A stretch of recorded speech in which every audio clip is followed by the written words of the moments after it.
Buenos días, buenas tardes, buenas noches. Les habla Cristina Luna y vamos a hablar con Emma Cadenas, una conocida periodista, música, escritora, bloguera, especialista en gastronomía, con muchos años en nuestra carrera, más de 30 años como comunicadora y muchos más como profesora, sobre la precarización laboral de las personas trans, cómo ha sobrevivido ella diversas crisis económicas, la de los 80, la de los 90 y la actual, qué cosas ve en común, qué cosas son diferentes, cuáles son sus perspectivas y su visión de lo que deben enfrentar las personas trans en un momento como este.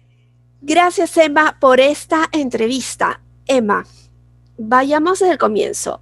Tú has trabajado en Contracorriente hasta hace poco, ¿es Ujú. correcto? Exacto, Contra hasta esta semana.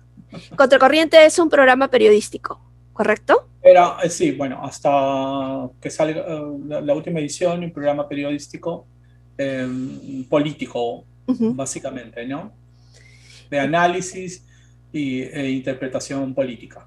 ¿Cómo podrías comparar en las crisis que hemos tenido antes, por ejemplo, las crisis de la García, donde teníamos hiperinflación, que ambos éramos muy pequeñas, pero ya percibíamos a la crisis que hemos tenido con Fujimori, que ya estábamos más grandes, estábamos en el mercado laboral definitivamente, en donde no había trabajo, con esta crisis? ¿Qué cosas ves en común y qué cosas ves diferentes?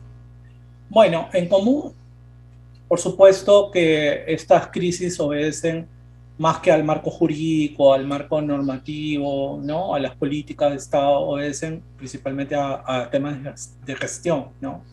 Están relacionadas con las personas y con los estilos y con, bueno, ya otros asuntos un poco más etéreos como las intenciones y los propósitos, ¿no? Yo creo que ese es un hilo conductor, ¿no? Pero evidentemente en esta etapa que estamos viviendo, el asunto tiene una notoria diferencia en cuanto a esta crisis. No es una crisis que se genera, digamos, por, como digo, una mala gestión solamente, porque no se tomaron las decisiones debidas, no se tenían las prioridades bajo atención en algunos aspectos, ¿no? O se tomaron decisiones claramente equivocadas, como en la década de los 80, ¿no? Que fueron decisiones ya, digamos, quizás con esa etapa podríamos compararla un poco, pero de otra manera, ¿no?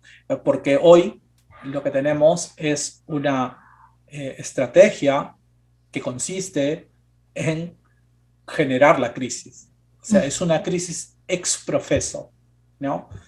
Eh, por razones ideológicas. En los 80 también, como te mencionaba, hay un parecido porque la crisis, por lo menos en el gobierno de Alan García, tiene orígenes ideológicos, Ujú. pero es el efecto, el severo y dañino efecto colateral de creer que había que aplicar unas recetas que ya para ese momento habían quedado obsoletas. Pero en este caso, conociéndose todo lo que esto significa, eh, digamos, la crisis está siendo generada ex proceso para cumplir otros objetivos políticos, ideológicos, y entonces nos encontramos con que en ese panorama, esto, la verdad es que proponer fórmulas y recetas para que mejore la gestión es de tirar en saco roto, ¿no? Las palabras. Estas crisis te han cogido en tres momentos diferentes de tu vida.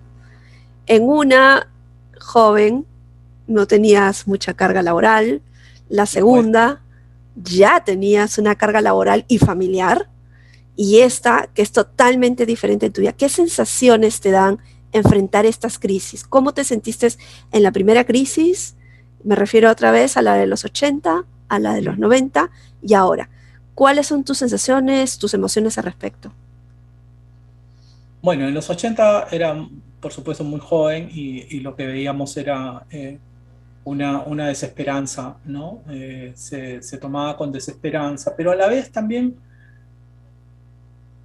digamos que como no habíamos nosotros tenido la experiencia de, de que las cosas fueran mejores, Uh -huh. ¿no? Porque vamos. la década de los 70, con los gobiernos militares, ya teníamos crisis. Con Belaunde teníamos una severa crisis, ¿no?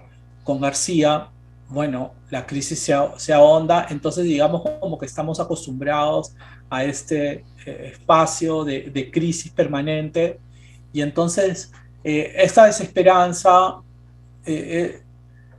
tiene un matiz, ¿no? Una pequeña luz, porque se dice, bueno, ya no podemos caer más profundo, ¿no? Ya llegamos al fondo. Ya Esa llegamos al sensación había. fondo, ¿no? Tiene que ocurrir algo, ¿no? Entonces, eran mucha zozobra, ¿no? Casi a veces trato de imaginarme cómo hemos podido sobrevivir esa etapa. O sea, cuando hago el recuento de los elementos que conformaban ese momento, ¿no? Yo digo, ¿cómo pudimos con esto? Porque realmente era duro, ¿no? O sea, teníamos por un lado la crisis económica galopante, donde todos los días subían las cosas, esto de una manera pues que uno ya no podías prever nada, todos, no podías planificar nada, porque todo cambiaba de la noche a la mañana, ¿no? Teníamos el terrorismo que parecía invencible, ¿no? Que cada vez iba acercando más la capital, y entonces vivíamos como en un estado de guerra, es la verdad, ¿no? Y entonces creo que las personas nos acostumbramos a eso, y lo comenzamos a normalizar de alguna manera, y lo habíamos normalizado y vivíamos en medio de eso. Recuerdo que en la esquina de ahí del barrio, ¿no? Donde estaba un BCP, lo volaron infinidad de veces. Venían, los terrucos le pasaban la voz a la señora que vendía anticucho, la señora se iba y la bombita reventaba. Y entonces era una cosa permanente, ¿no? Así vivíamos en la universidad, los apagones, el transporte público absolutamente caótico, la ciudad caótica, ahogándote en medio en el centro de la ciudad donde yo estudié la primaria, la secundaria y la universidad, ¿no? Ahogándote entre ambulantes y pirañas. Era una cosa realmente dramática, ¿no?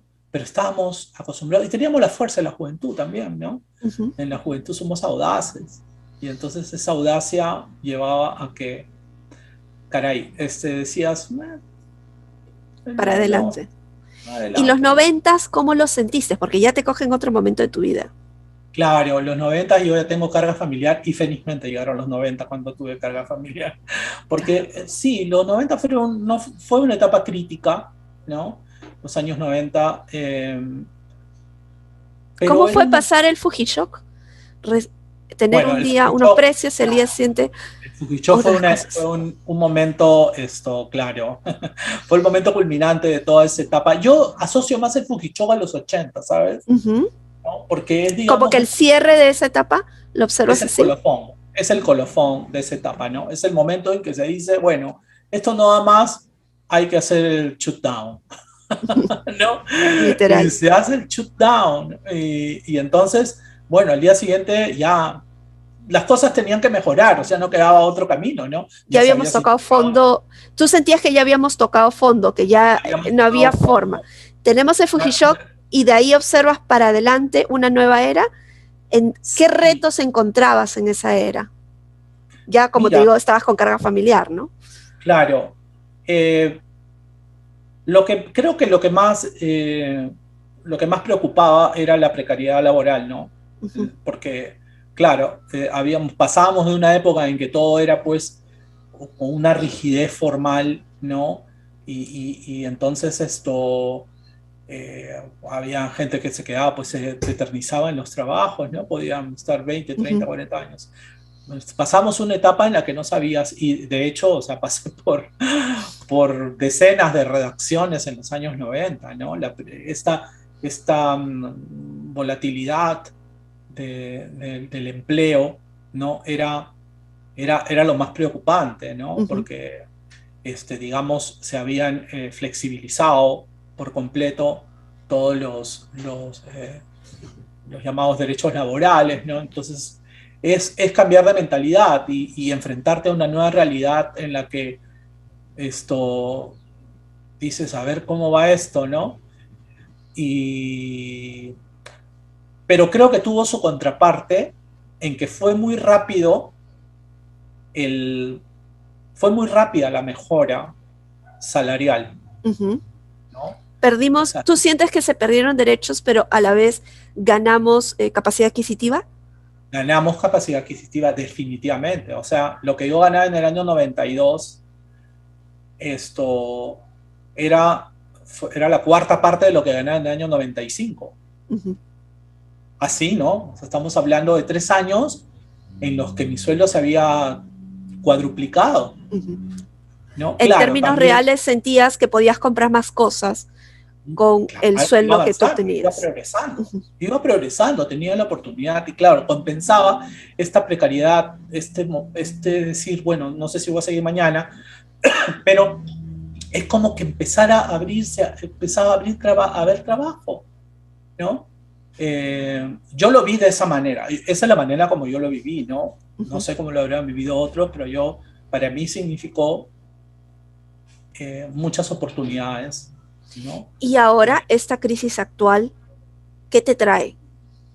Bueno, esta crisis actual eh, lo que me trae es el mal sabor de los años 80, Mm, el mal sabor eh, de ver que cada día, a despecho de lo que señalan pues todas las cifras y los indicadores, me hace acordar también en los 80 te dan los indicadores maravillosos, ¿no? ujú. Nunca olvidaremos a Vázquez Bazán hablando de la inflación bruta y la inflación neta, ¿no? Sí, exacto. Entonces, o sea, Eso que pasó a son, la historia definitivamente. claro, es histórico, ¿no? Entonces, pero hoy vemos también sus sucedáneos, ¿no? En, digamos, esta broma social que se llama la canasta familiar, ¿no? Ujú.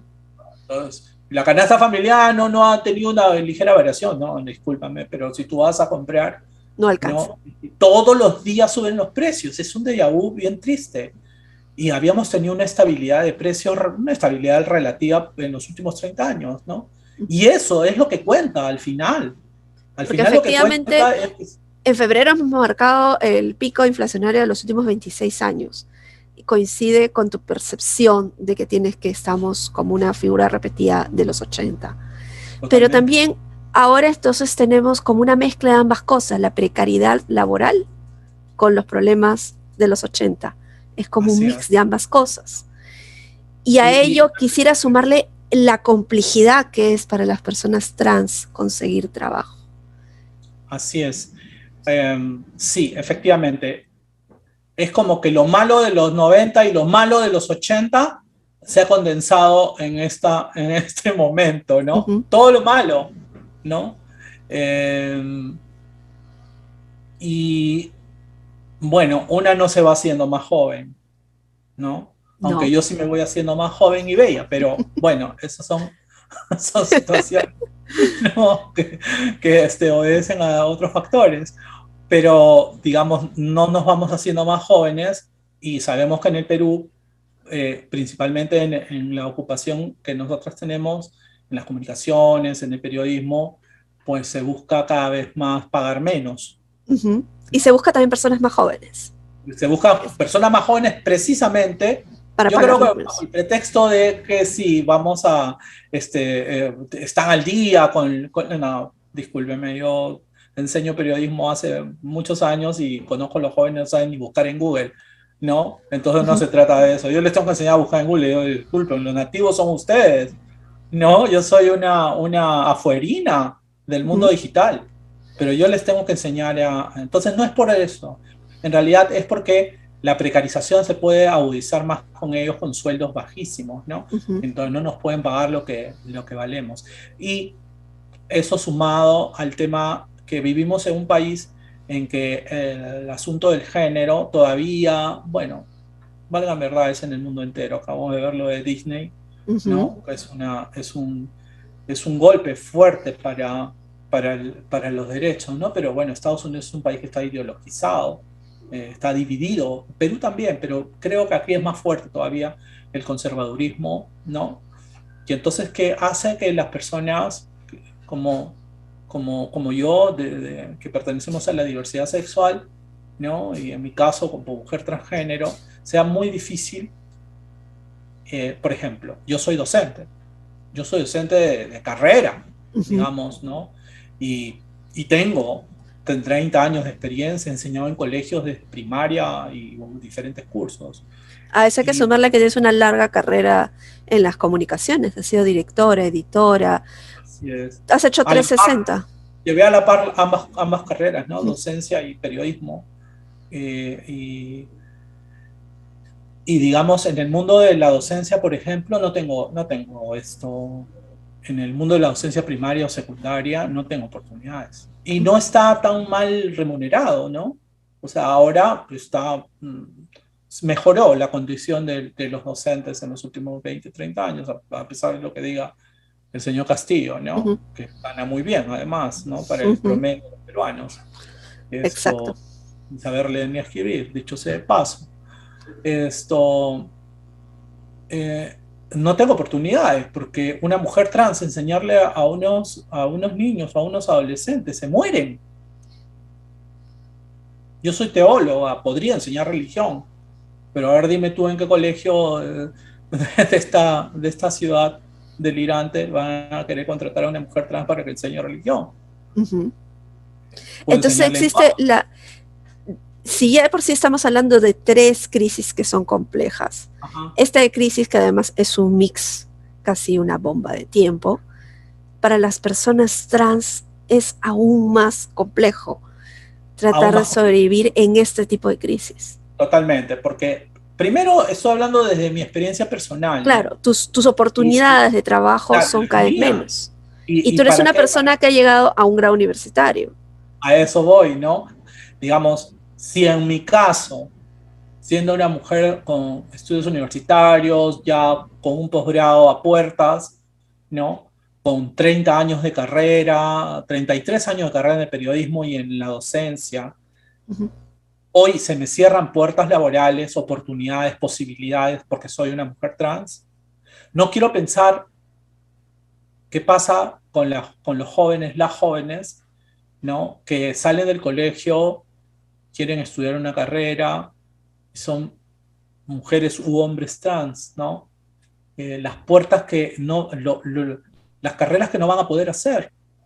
¿Tú crees que Los, salir, decirle a la humanidad que tu decisión sexual, salir del closet, como se dice comúnmente, de con una edad muy joven, es positivo para uno porque puede armar su vida tal como lo desea, pero desde el punto de vista laboral, no es cuesta, hacerte harakiri? sí, es cuesta arriba, es cuesta arriba. Yo conozco varias profesionales, Ujú. mujeres trans, que están emergiendo, ¿no? Y están destacando, ¿no? Yana Camacho en periodismo, Javier Arnillas en el teatro, ¿no? Y en el modelaje, es una modelo de catálogo, ¿no? Esto, por ahí alguna otra más que también está por ahí destacando, pero me sobran dedos de la Son mano. las excepciones a la regla, me parece. Así es, son excepciones a la regla que tienen fíjate tú, tienen una razón de ser. Todas ellas son apoyadas por sus familias, por sus padres, sus madres. Entonces no es que sea imposible, pero si no tienen el apoyo del hogar, que es el primer lugar donde uno necesita apoyo, se hace cuesta arriba, Ujú. ¿no? Y entonces esto, porque se ahonda en la discriminación, ¿no? Se profundiza. ¿Tú crees que Entonces, esta precarización laboral y la discriminación que hay en los centros de trabajo para las personas trans es casi una condena hacia la pobreza, sobre todo entre las totalmente. personas jóvenes en que están en la edad de generar patrimonio, ¿no? Trabajar, generar patrimonio, obtener oportunidades? Mira, las cifras lo dicen, ¿no? Las cifras lo dicen. El 80% de las mujeres, no, 85% de las mujeres trans se dedican básicamente a dos ocupaciones, ¿no? Creo que es un poco más, ¿ah? Las cifras las podría revisar, pero son cifras así abrumadoras, 85, 90%. Se dedican a o la cosmiatría en una pequeña proporción Ujú. y la mayor parte a la prostitución, al trabajo sexual, Ujú. ¿no? Son muy pocas las que terminan el colegio, menos van a estudiar en un instituto, universidad, donde además van a estigmatizarlas por el tema del nombre, Ujú. ¿no? Claro, ya hay algunas universidades, ¿no? Algunos centros, que yo he tenido la amarga experiencia a mi edad, en una institución que se precia de ser muy moderna y muy inclusiva, ¿no? Al momento de pedir al Departamento de Recursos Humanos que por favor, no en la documentación oficial, porque entiendo las restricciones, pero que en las comunicaciones, ¿no? Hagan uso de mi nombre real, ¿no? Eh, la verdad, la respuesta fue un portazo en la cara, ¿no? Ujú. Esto, Y también te has tenido que enfrentar, y es algo que suma, me parece, la precarización laboral, y quisiera saber tu opinión al respecto, en el momento de hacer trámites en general. uf, es terrible. Es terrible, pues, porque esto, desde entrar a un supermercado y te piden El carnet de el vacunación. bendito carnet, ¿no? El bendito carnet y tu DNI, y entonces, mira, pero acá dice, ya, Manuel, ya te escucharon todos alrededor y ya te miran mal, ¿no? Entonces, cuando evidentemente si te ven así, ¿no? O sea, digamos, Y su tú ya no apellido eres una es, mujer hecha y derecha, ya con su recorrido yo tengo en con que uno ya recursos, tiene sus, ya con estas recursos. cosas pasan por alto a veces, ¿no? ¿Qué pasaría con las jóvenes? Me trato de poner en el Manuel que estaba en los 80, que tenía que enfrentarse a toda esta situación, que de repente en un momento, y quisiera que si me contaras, decidiste salgo, no salgo, o estabas en la duda, y esto fue un bloqueo, y dijiste avanzo, hasta que llegó el momento en tu vida que decidiste. ¿Cómo se debe Totalmente. sentir ahora las personas trans que están en esta duda? ¿Las atraerá otra vez para meterse o solo muy pocos decidirán salir? Y la verdad es que ese es una consideración que está muy presente en todas las mujeres trans, ¿no? ¿Y qué va a ser de mí? Yo Sí. recuerdo que pasaba porque estudiaba en la Universidad Villarreal y pasaba por la avenida, por la Colmena y la avenida Tacna, y ya estaban pues todas las chicas trans, ¿no? Y entonces yo me decía, yo voy a hacer eso, yo me voy a dedicar a esto, yo voy a vivir en este submundo donde estas pobres mujeres tienen que vivir. No hay forma. Esto es Ujú. ser trans, eso es lo que me decía, esto Claro. es ser trans. A esto te quieres exponer. Claro, porque era todo lo que yo sabía y conocía sobre el mundo de las personas trans, y en realidad era todo lo que había, ¿no? Sí. Entonces yo me decía, no, no hay forma, no hay forma. O sea, yo sé que salgo del closet y que voy a ser una paria, Ujú. ¿no? Entonces, esta crisis puede traer el efecto no solo a nivel económico, sino laboral, decisiones personales también, que puedan ser contraproducentes en muchas personas.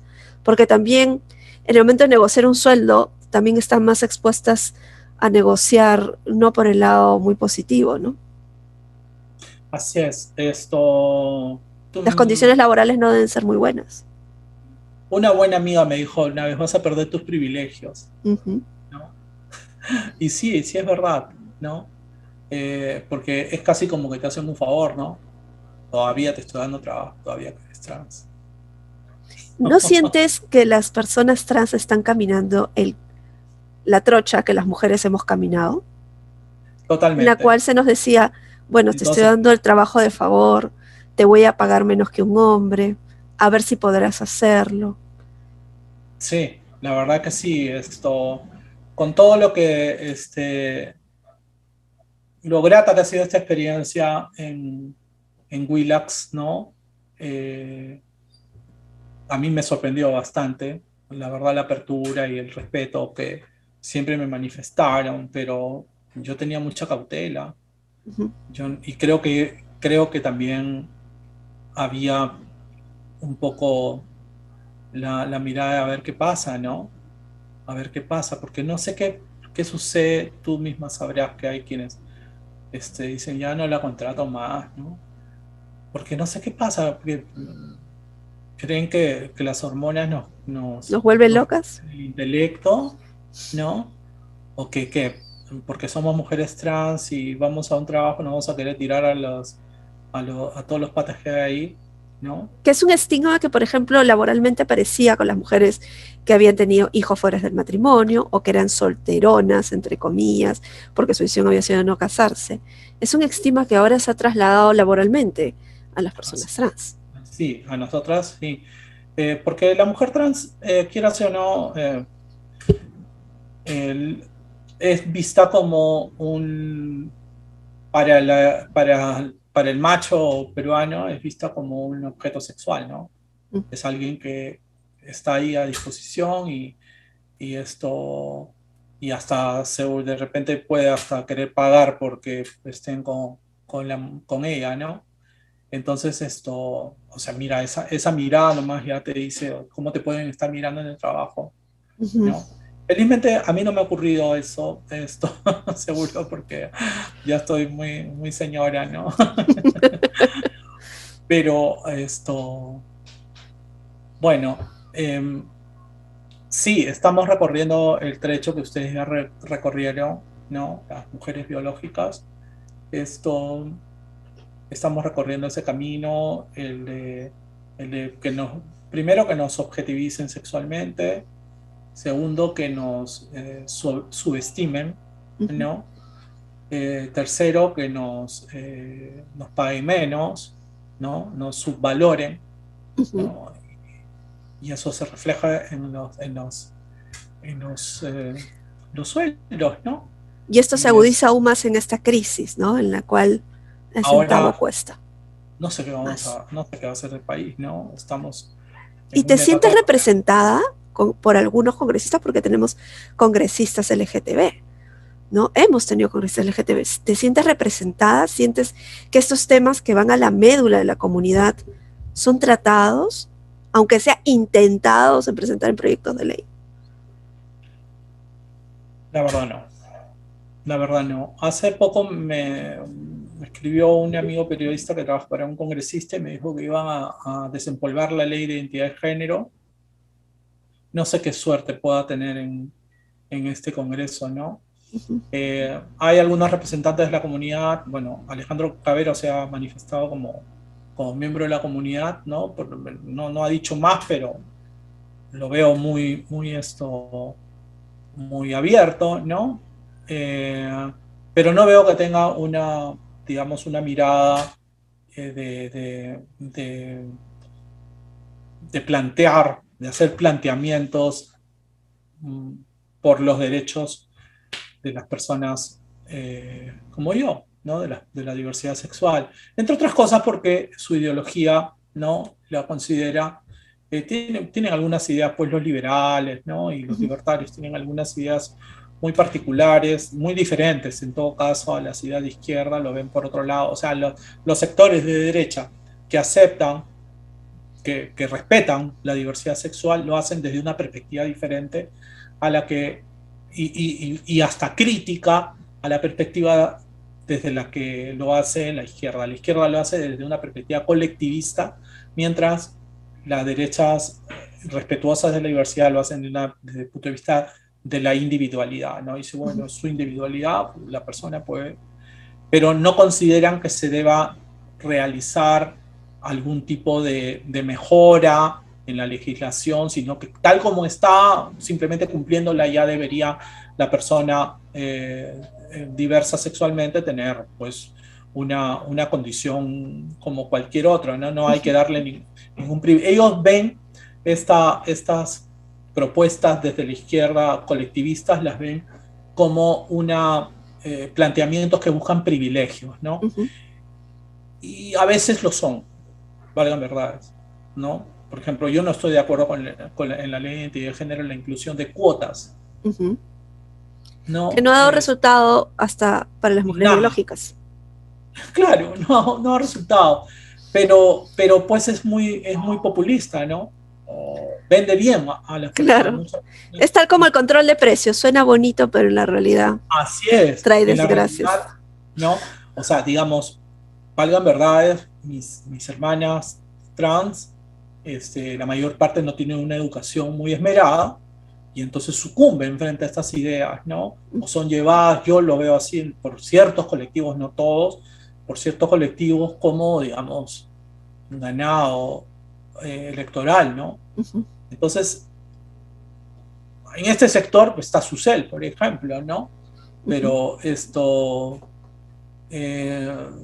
yo no veo que Susel haya, digamos, se haya comprado el pleito de una manera clara y directa, sino que ya está enfrascada en otra agenda, y como la mayor parte de la izquierda se olvidó de la agenda LGTBI y se dedicó a otras cosas, ¿no? Porque ahora... ¿Sientes que no, son usadas para las elecciones y ahí olvidadas? totalmente, totalmente. El sector trans y en particular y LGTBI en general es utilizado por las izquierdas, ¿no? De una manera, como hemos visto en estas últimas elecciones, de una manera realmente descarada, ¿no? Descarada. Eh, y, y, ¿Y percibes que digamos, este uso genera falsas expectativas entre las personas jóvenes? por un Porque lado, siendo realista, a nosotras nos queda 30 años y en 30 años pocos cambios reales podremos ver, ¿no? O podremos vivir, ¿no? Creo que los cambios que lograban hacer mis abuelas no lo lograron eh, sentir el beneficio directo. como Nosotras no generación, vamos a ver el beneficio directo de la comunidad LGTBI, pero sí los jóvenes, los que están saliendo de la universidad. ¿Tú crees que es jugar con sus expectativas? bastante, bastante. Aunque, mira, yo he identificado dos tipos de colectivos, ¿no? Hay colectivos que, digamos, siguen la comparsa de lo que la izquierda eh, quiere movilizar como caudal electoral y lo hacen con cautela y prudencia y respeto y simplemente diciendo, bueno, son los que están haciendo algo. Y eso es verdad, Uh -huh. ¿no? Esto, pero A lo hacen nada, con... dirán, a nada. Sí, exacto. Y lo hacen con cautela y no se quieren mezclar en el discurso ideológico o político o electoral. Y hay otros que sí, abiertamente, digamos, siguen todas las consignas, ¿no? Eh, yo creo que esa es una oportunidad perdida para cierta derecha, Uh -huh. Es un ¿no? espacio que se Sobre podría todo ganar. la derecha liberal, ¿no? Es un espacio, porque yo he conversado, yo he visto y veo las opiniones. Eh, estamos hablando de las representaciones, ¿no? Porque el, digamos, el grueso de la población LGTBI ocurre lo mismo que con la población en general, que tampoco cree mucho en eso, Uh en -huh. esas... Han En caído esas en esta sensación de simplemente no, buscan un sueldo y un buen puesto. claro, o simplemente no, yo no me quiero meter en esos temas, Uh ¿no? -huh. Está bien, sí, sí voy a votar y firmo, hago todo lo que quieras, pero ahí nomás. Escepticismo. Ellos, los activistas, son los que ellos que lo hagan, ¿no?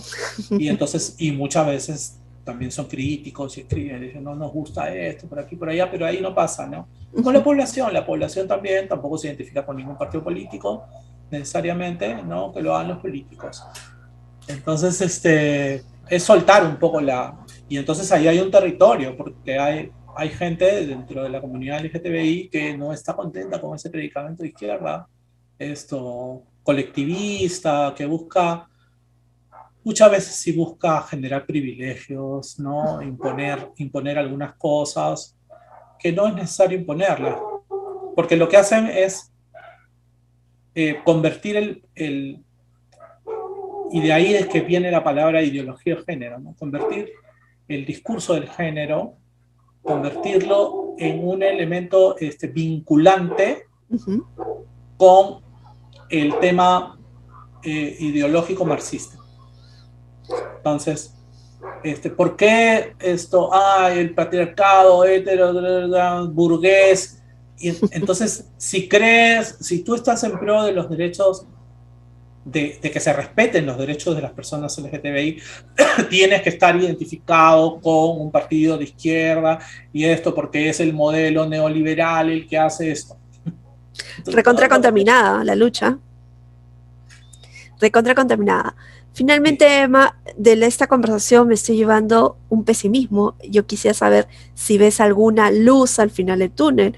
Hemos comparado 3 momentos complicados, lo súper complicado que es ahora conseguir trabajo para las personas LGTBI, lo súper complejo que es decidir salir o no en este momento del closet, la precarización laboral, la mala posición en el momento de negociar trabajo, retener trabajo creo que va a ser heroico, sinceramente. Y no tienes representantes con los cuales te veas allí en el Congreso, alguien que luche por tus derechos. ¿Ves alguna final, una lucecita al final del túnel? Algo que uno diga, bueno, por esto vale, hacia allá vamos. Ay, quisiera verlo. Me dijiste todo con eso. Mil gracias, Emma, por esta conversación. Espero que si alguien nos escucha, que está pensando en salir o no, yo quisiera decirle algo que le dije a un amigo mío, que ahora es una de mis mejores amigas, que vale la pena ser feliz, por más dificultades que haya. Yo no me arrepiento ni un segundo en mi decisión, porque no hay como ser tú mismo. Exacto. Tú mismo. No hay. Mil gracias, Emma. De nada.